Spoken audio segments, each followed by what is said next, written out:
नमस्कार दर्शकों, जैसा कि आप जानते हैं कि फेस टू फेस के हर अंक में कोई ना कोई नई शख्सियत हमारे साथ होती है।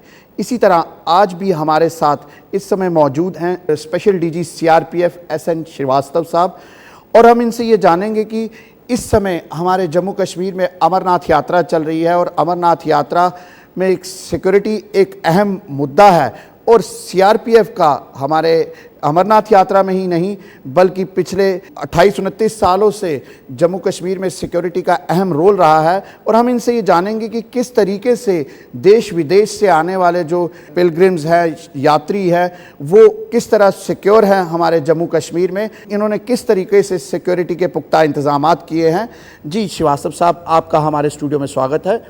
श्रीवास्तव साहब, सबसे पहले हम ये जानना चाहेंगे कि हमारे जम्मू कश्मीर में इस समय अमरनाथ यात्रा शुरू हो चुकी है, और अमरनाथ यात्रा केवल जम्मू कश्मीर की ही यात्रा नहीं, ये देश विदेश से श्रद्धालु आते हैं, और आपकी इस आवाज़ को हमारे देश विदेश में आने वाले जो जम्मू कश्मीर में अमरनाथ यात्रा में हैं और जम्मू कश्मीर में सेनानी बन के आने वाले हैं, वो सुन रहे हैं। तो किस तरीके के पुख्ता इंतजामात सीआरपीएफ की तरफ से किए गए हैं?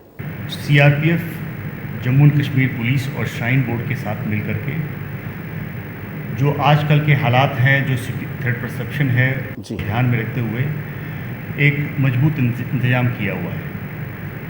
इसमें जैसा कि आपने कहा है, सीआरपीएफ का एक अहम रोल है। जी, मैं ये कहना चाहूँगा कि सीआरपीएफ एक तरह से इस इंतज़ाम का एक बैकबोन है। जी, सीआरपीएफ कॉन्वॉय प्रोटेक्शन, जी, जब यात्री को जम्मू से बालताल या जम्मू से पहलगाम ले जाया जाता है, तो उसकी कॉन्वॉय प्रोटेक्शन करती है।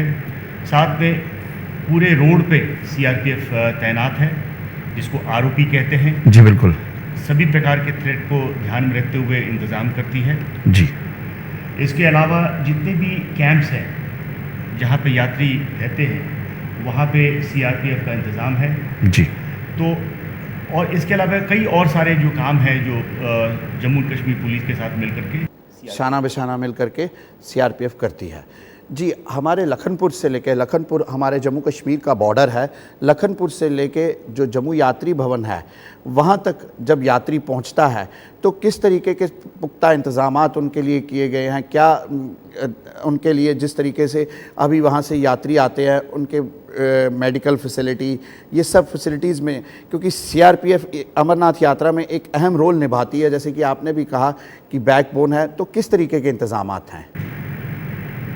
जैसा कि मैं कह चुका हूँ कि लखनपुर से जैसे ही श्रद्धालु यात्री निवास की तरफ आते हैं जी, तो वहाँ पे भी इंतज़ाम है उनके रजिस्ट्रेशन के बाद और उनकी काउंट्स लेने के बाद। जब वो जम्मू में प्रवेश करते हैं जी, तब वहाँ तक सारा सिक्योरिटी का इंतज़ाम है, और रेलवे स्टेशन पे भी इंतज़ाम है जी। हम लोगों ने हेल्प डेस्क भी क्रिएट किया हुआ है, और वहाँ पे कई सारे इंफॉर्मेशन के लिए हमने पोस्टर्स लगाए हुए हैं, ताकि और अनाउंसमेंट भी की जा रहे हैं ताकि यात्रियों को कोई परेशानी ना हो और वो अपने निर्दिष्ट स्थान को जा सके। कई सारे लॉजमेंट सेंटर्स हैं। इसके अलावा यात्री कैंप्स हैं जो भगवती नगर कैंप में हैं, तो वहाँ पे सभी जगह इंतज़ाम है, और ये ध्यान में रखा गया है कि उन्हें किसी प्रकार का कष्ट ना हो। जाहिर है कि जब बहुत सारे लोग इकट्ठे होते हैं तो थोड़ी बहुत डिफ़िकल्टीज होती हैं, जी बिल्कुल, लेकिन कोशिश किया गया है कि उन्हें कोई परेशानी ना आए। जी, एक अहम प्रश्न श्रीवास्तव साहब आपसे पूछना चाहूँगा कि क्योंकि आप और जम्मू कश्मीर की जनता और पूरा देश इस चीज़ से वाकिफ़ है कि पिछले कुछ समय से कश्मीर के हालात जो है वो काफ़ी नाजुक चल रहे हैं, और मिलिटेंट अटैक्स में भी काफ़ी बढ़ोतरी हुई है, और इसमें कोई दूसरी राय नहीं कि हमारी सीआरपीएफ जम्मू कश्मीर पुलिस ने, शाना बिशाना और आर्मी ने उनके इरादों को नस्ते-नाबूद किया है, इसमें कोई दूसरी राय नहीं। लेकिन उसको भी मद्देनज़र रखते हुए कुछ ऐसे स्पेशल इंतज़ामात किए गए हैं जिससे जो बाहर से श्रद्धालु आ रहा है उसके अंदर जो डर है वो ना रहे। देखिए, हमारे लिए सारे इंतज़ाम को पब्लिक करना उतना अच्छा नहीं होता। कुछ चीज़ें हमारे तक ही रह जाए वो ज़रूरी है। ये श्रद्धालुओं के लिए और पिलग्रिम्स के लिए ही नहीं, हमारे लिए भी एक चुनौती है जी कि हम किस प्रकार से उन्हें सिक्योर तरीके से, सुरक्षित तरीके से उनको जम्मू कश्मीर में प्रवेश करने के बाद होली केव तक और उसे वापस जब अपने घर जाएं तो सिक्योर रहे। इन सब चीज़ों का ध्यान रखा। सर आपने बिल्कुल मैं आपको जैसे बताना चाहता हूँ कि हम लोगों ने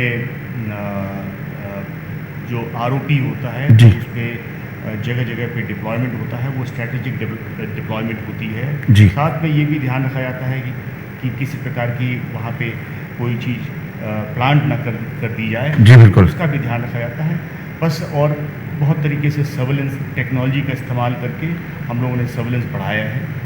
तो मैं इतना ही समझता हूँ कि मुझे ज़्यादा इससे ज़्यादा हमें रिवील नहीं। सर आपने बिल्कुल सही कहा कि कुछ ऐसी जानकारियां होती है जिसको ओपन नहीं किया जा सकता, लेकिन मेरा प्रश्न इससे थोड़ा सा अलग था जुड़ा हुआ कि जिस तरीके से यात्रा को सुरक्षित किया जा रहा है, उसी तरह हमारे जो जवान हैं उनकी भी सुरक्षा के लिए कुछ अहम पुख्ता इंतजाम किए गए हैं, क्योंकि पिछले दिनों में जो मिलिटेंट्स हैं उनके अटैक जो हमारे सीआरपीएफ कैंप्स में, आर्मी कैंप्स में या पुलिस पे ज़्यादा उनका फोकस रहा, तो उनको भी सिक्योर करने के लिए पुख्ता इंतजाम किए गए हैं।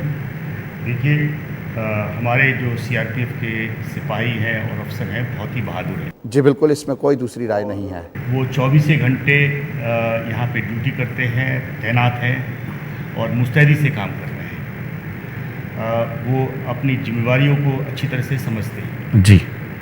और वो तो हमारा 24/7 वो किस प्रकार से सिक्योर हो अपने कैंप्स में, जी। जब वो ड्यूटियाँ कर रहे हैं तो किस प्रकार से वो सिक्योर हैं, उसका सारा इंतज़ाम किया गया है। और जितनी भी उनको सुरक्षा होनी चाहिए वो निरंतर हम लोग उसके लिए काम कर रहे हैं। जी बिल्कुल ठीक कह रहे हैं श्रीवास्तव साहब। एक और अहम चीज़ आपसे पूछना चाहूँगा कि जिस तरह मिलिटेंसी हमारे लिए इस समय एक अहम चैलेंज है, उसी तरह हमारे लिए एक मौसम भी एक अहम चैलेंज है। जो इस समय मानसून का समय है और आए दिन कहीं ना कहीं लैंडस्लाइडिंग हो जाती है, जिसके कारण रास्ता जो है वो ब्लॉक हो जाता है और यात्रा को रोक देना पड़ता है।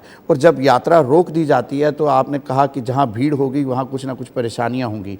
इन सब को भी सेटल करने के लिए, एक नॉर्मल उस पे लाने के लिए, ट्रैक पे लाने के लिए क्या क्या पुख्ता इंतजाम किए गए हैं?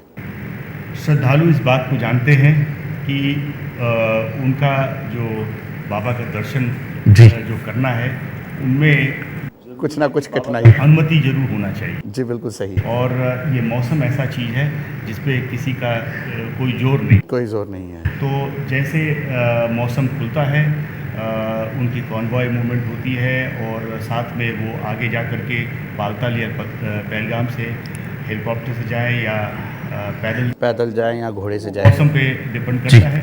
लेकिन साथ में कई जगह पे कैंप्स खुले हुए हैं। जब उनका आगे बढ़ना मुश्किल होता है जी। तो वो कैंप में वो रुकते हैं। कैंपों में काफ़ी अच्छी व्यवस्था की गई है। वाटरप्रूफ टेंट्स वगैरह लगाए गए हैं, खाने का इंतज़ाम है, लंगर है। तो हमें लगता है कि उनको जो बेयर मिनिमम जो फैसिलिटीज़ होनी चाहिए, जो बेसिक फैसिलिटीज़ होनी चाहिए वो अवेलेबल हैं।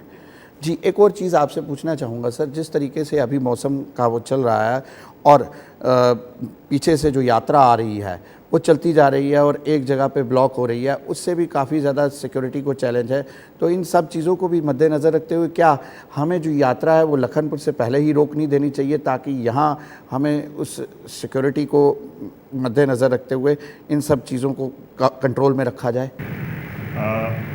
मेट्रोलॉजिकल डिपार्टमेंट हमेशा वो वेदर के बारे में वो इंफॉर्मेशन सर्कुलेट करती है जी। और मुझे पूरा उम्मीद है कि हर एक कोई जो यहाँ आता है उस चीज़ से इस नॉलेज से उसको वास्ता रहता है।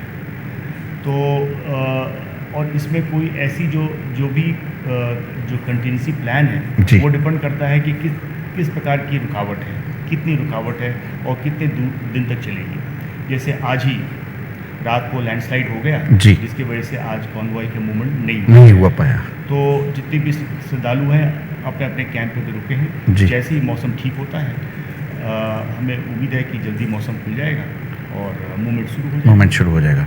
सर एक और अहम आपसे सवाल पूछना चाहूँगा, थोड़ा चटपटा थोड़ा अटपटा सा है कि जिस तरीके से आज की डेट में सेल्फी का सिस्टम उठाया है और हमारा जो जम्मू कश्मीर का रोड है इस समय 4 लेनिंग पे है, उस पर कंस्ट्रक्शन चल रही है, वर्क चल रहा है, तो लोग जो प्राइवेट व्हीकल्स में आते हैं और वो मौसम का नज़ारा देखते हुए और प्लस सीनरीज़ का उसको देखते हुए गाड़ियाँ मेन रोड पे रोक देते हैं और पीछे से ट्रैफिक जो है वो ब्लॉकेज रहती है। तो इस समय आरोपी हमारी सीआरपीएफ की है, तो उन चीज़ों पे भी नकेल लगानी चाहिए। ये कई सुझाव हमें ऑनलाइन भी आए लोगों के कि वो जो प्राइवेट गाड़ियाँ हैं वो रोड पे ना खड़ी हों, तो इस पे भी कुछ एक्शन किया जा रहा है। देखिए, जहाँ जहाँ इसकी ज़रूरत है वहाँ पे सीआरपीएफ के जवान या जम्मू कश्मीर पुलिस के जवान वो ज़रूर सचेत होंगे और वो इस बात का ज़रूर ध्यान दे रहे होंगे कि किसी प्रकार की ट्रैफिक कंजेशन या ट्रैफिक में रुकाव ना हो। जी। साथ में चूँकि हर एक व्यक्ति, हर एक नागरिक जिम्मेवार है, उसे ये इस बात वो ज़रूर सोच रहे होंगे कि किसी प्रकार की ट्रैफिक जैम ना हो। आखिरकार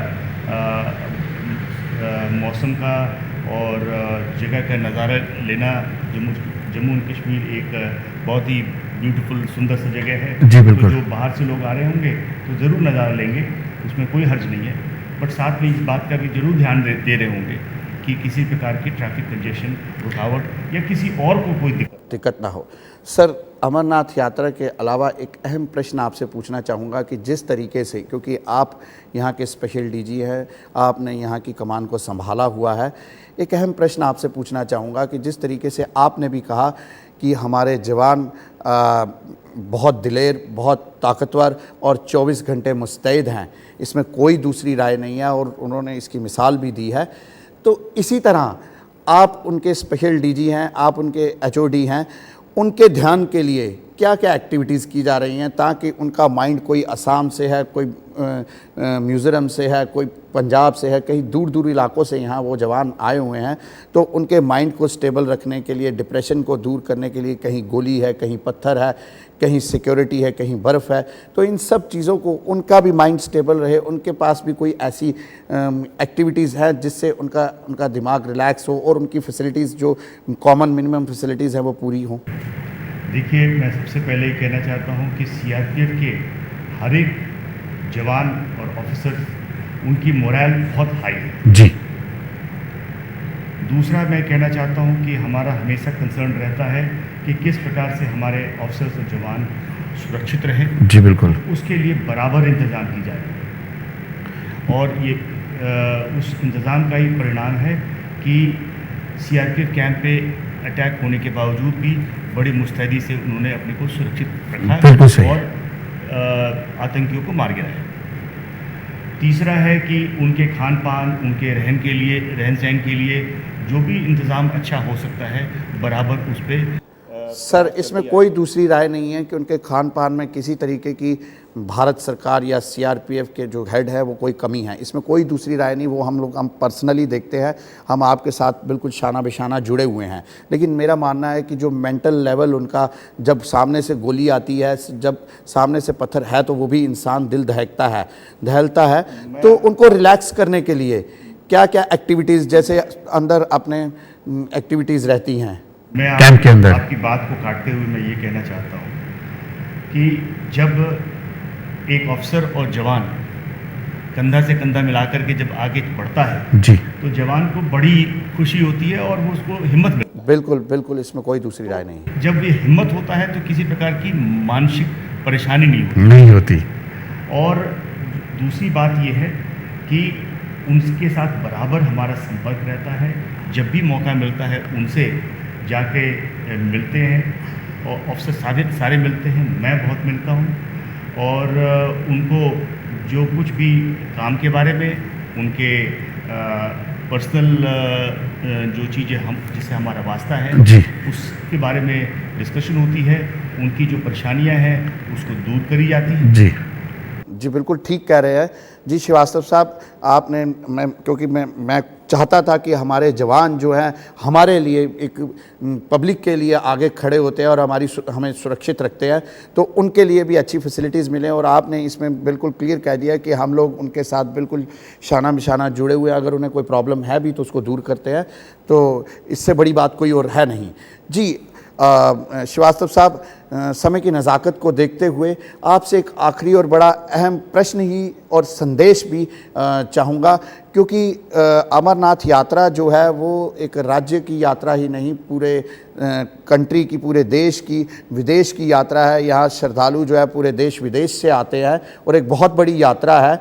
तो क्या संदेश देना चाहते हैं, क्योंकि इस समय आपको पूरा JNK ही नहीं, पूरा देश ही नहीं, पूरा विदेश भी सुन रहा है, तो क्या मैसेज देना चाहते हैं कि श्रद्धालुओं को कि वो बढ़ चढ़ कर यहाँ आए, क्या पुख्ता इंतजामात हैं? मेरा उनके लिए यही संदेश है कि वे निसंकोच, बिना डर के वे यहाँ आए और बाबा का दर्शन करें और खुशी खुशी वापस जाएं। दूसरा है, चूँकि इतना बड़ा इंतज़ाम है तो हर एक पे ये जिम्मेवारी होती है कि वे अपना रोल अदा करें। जैसे जो भी उनकी सुरक्षा के जो नियम बताए जाते हैं, जिस प्रकार से वो उन्हें कहा जाता है कि वो लखनपुर से होली केव तक जाएं और लौट के आएँ, तो जो उनकी सुरक्षा के निर्देश होते हैं, कैंप की जो डिसिप्लिन है वो अगर वो फॉलो करते हैं तो ये हमारे लिए एक अच्छी बात होगी।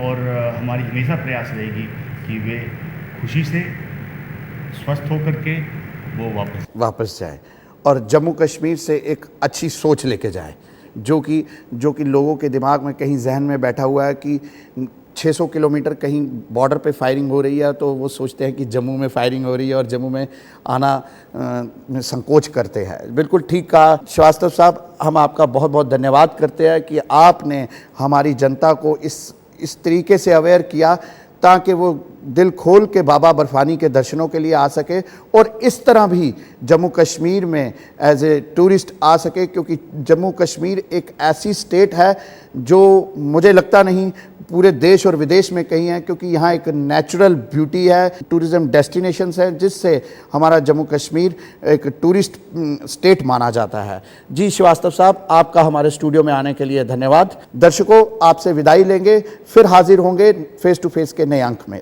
तब तक के लिए धन्यवाद।